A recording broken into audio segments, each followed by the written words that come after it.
Assalamualaikum warahmatullahi wabarakatuh. Halo semuanya, perkenalkan saya Dian Soleha, mahasiswa semester 6 jurusan Pendidikan Ekonomi Universitas Sriwijaya. Jadi pada video kali ini, Dian akan membuat video tutorial mengenai fitur-fitur yang ada di Microsoft Word. Nah, tujuan dari pembelajaran ini adalah untuk memenuhi tugas ujian tengah semester pada mata kuliah Praktikum Teknologi Informasi dan juga Komunikasi. Selain itu, tujuan dengan adanya video ini adalah untuk membantu para pemula untuk mempelajari dan juga mengetahui fitur-fitur apa saja yang dapat digunakan di Word. Baiklah, tanpa berlama-lama lagi, mari kita masuk ke videonya. Baik, Assalamualaikum warahmatullahi wabarakatuh. Jadi, pada video kali ini, saya akan menyampaikan bagaimana cara untuk membuat daftar isi otomatis di Word. Nah, ini nih salah satu fitur yang ada di Word ya, yang dapat kita gunakan untuk membuat daftar isi secara otomatis. Nah, pembuatannya itu memerlukan bantuan, nanti kita akan menggunakan table of content. Nah, lalu selanjutnya kita langsung saja ke bagaimana cara membuatnya ya.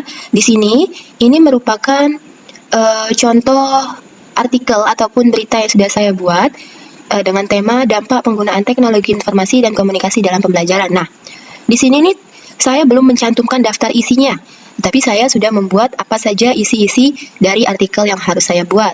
Di bab pertama, bab pendahuluan itu ada latar belakang dan juga rumusan masalah. Lalu di bab kedua pada pembahasan itu ada deskripsi data, deskripsi apa saja dari data-data yang telah kita kumpulkan. Selanjutnya ada pembahasan ataupun hasil dari data yang sudah kita kumpulkan. Nah, lalu selanjutnya itu adalah bab 3 yang dimana isi dari bab 3 ini adalah penutup. Penutup ini terdiri dari simpulan dan juga saran dari artikel yang telah kita buat. Dan yang terakhir adalah bagian daftar pustaka. Nah, ini sebenarnya sudah saya buat semua untuk materi-materinya, namun saya belum membuat daftar isinya. Karena saya ingin memasukkan daftar isi secara otomatis. Membuat daftar isi itu menjadi lebih mudah. Jika dulu kita membuat daftar isi itu secara manual, mengisinya satu persatu, sekarang kita menemukan cara mudah untuk membuat daftar isi otomatis. Nah, contoh yang pertama ini adalah di bab 1 pendahuluan. Pada bab 1 pendahuluan ini, yang seharusnya itu kan kita menggunakan heading 1 untuk bab 1 pendahuluan. Dan juga kita letakkan di tengah-tengah, karena ini merupakan judul besarnya. Lalu, yang selanjutnya ini adalah subbabnya, latar belakang. Nah, di latar belakang ini, kita blok terlebih dahulu, kita menggunakan heading 2. Nah, maaf, belum, kita tulis dulu 1.1 untuk subbabnya, kemudian kita blok, dan kita gunakan heading 2. Sudah?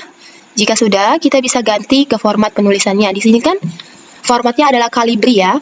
Kita ganti menjadi Times New Roman karena dalam penulisan biasanya itu menggunakan Times New Roman dan ukurannya adalah 12. Kita ubah juga warnanya menjadi warna hitam ya. Oke, dan juga kita bold biar dia tebal. Nah, untuk di sini sudah bagus bukan? Di sini ada judul besarnya, bab 1 pendahuluan dan subbabnya latar belakang kita buat 1.1. Nah, selain latar belakang, kita juga ada rumusan masalah.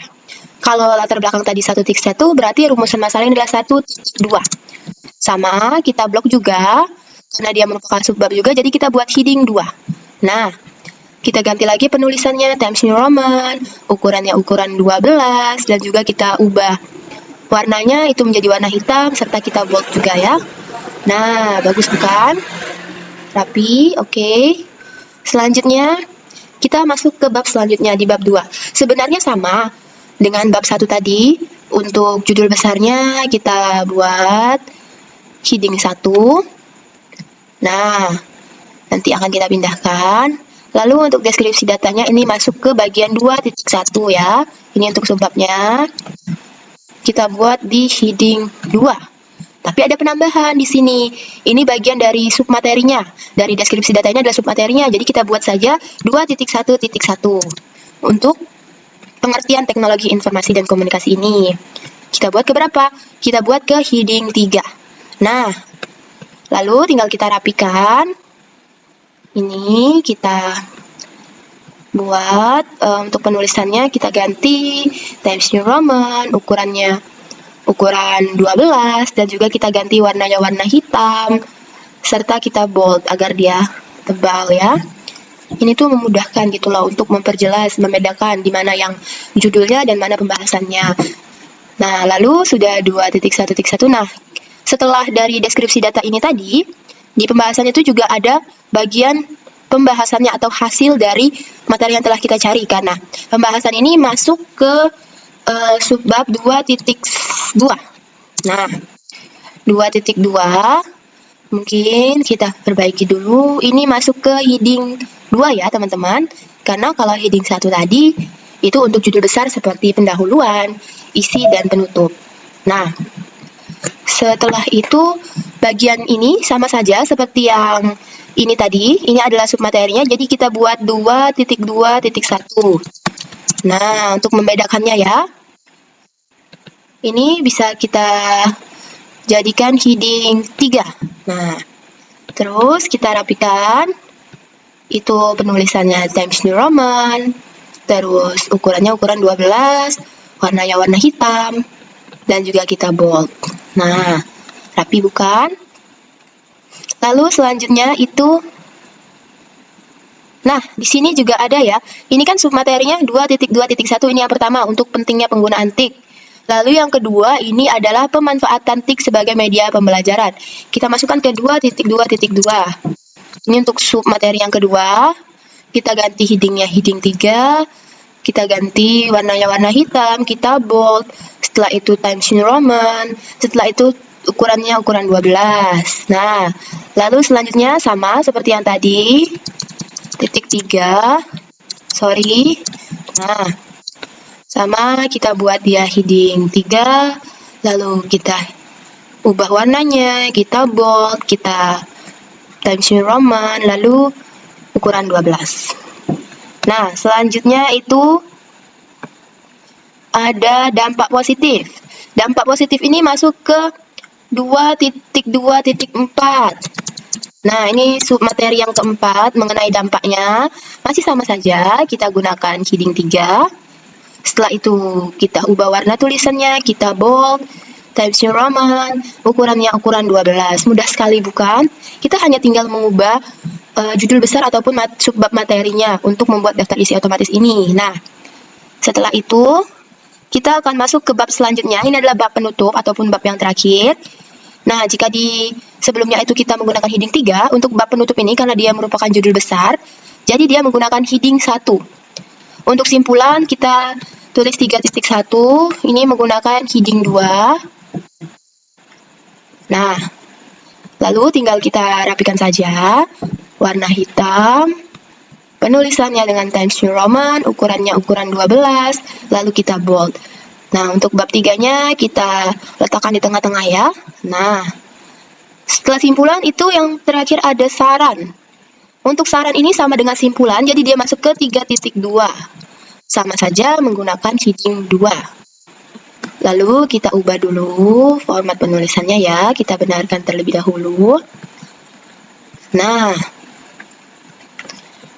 setelah itu, nah yang terakhir adalah daftar pustaka. Untuk daftar pustaka ini, kita tidak perlu menuliskan babnya, tapi bisa kita tuliskan heading 1 saja. Karena ini juga merupakan judul besar ya, yang harus ada. Kita ubah penulisannya, formatnya, format 12, lalu penulisannya Times New Roman, dan kita letakkan di tengah-tengah. Nah, sudah selesai. Tetapi, kita baru saja mengubah semuanya. Kita belum membuat daftar isinya. Lihat nih, daftar isinya masih kosong kan? Oke, baik. Selanjutnya kita bagaimana untuk daftar isinya. Tadi kan kita sudah melakukan perbaikannya ya untuk heading-headingnya. Sudah kita letakkan semuanya. Selanjutnya kita klik reference. Nah, di reference ini ada table of contents. Nah, di sini banyak pilihan-pilihannya ya. Kita bisa pilih sesuai dengan yang kita mau. Nah, jadi untuk pilihan yang sesuai itu tabel yang ini.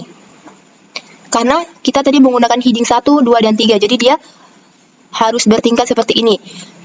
Judul yang paling besar itu di heading 1, lalu yang sub judulnya itu di heading 2, dan submaterinya adalah di heading 3. Kita coba kita pilih. Ya.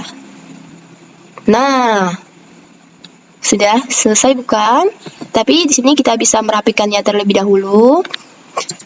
Kata katalog ini bisa kita ganti dengan daftar isi. Nah, setelah itu kita juga harus mengganti penulisannya ya. Kita blok semuanya. Lalu kita pilih Times New Roman, ukurannya ukuran 12. Nah, sudah rapi bukan? Nah, ini sudah sesuai ya teman-teman. Jadi, bisa kita lihat di pendahuluan di sini kan di halaman ketiga. Kita lihat, apakah benar dia di halaman ketiga? Ya, benar ya, karena ini kan halaman pertama, kedua, dan ketiga. Benar, jadi pendahuluan itu di halaman ketiga. Nah, ini coba kita cek terlebih dahulu, benar, satu pendahuluan, 1.1, 1.2.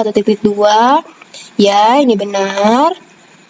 Nah, semuanya sudah, jadi sangat mudah bukan membuat daftar isi ini. Nah, ada satu hack lagi jika kita ingin melihat, misal kita mau melihat rumusan masalah, kita klik di bagian masalah dan klik kontrol. Nah, maka kita akan langsung menuju ke halaman rumusan masalah. Jika sekali lagi ya, kita lihat ya, jika kita ingin melihat di bagian penutup, klik kontrol lalu klik bagian penutup. Nah, maka kita akan sampai di bagian penutupnya. Oke, baik. Sekian video tutorial mengenai pembuatan daftar isi otomatis di Microsoft Word.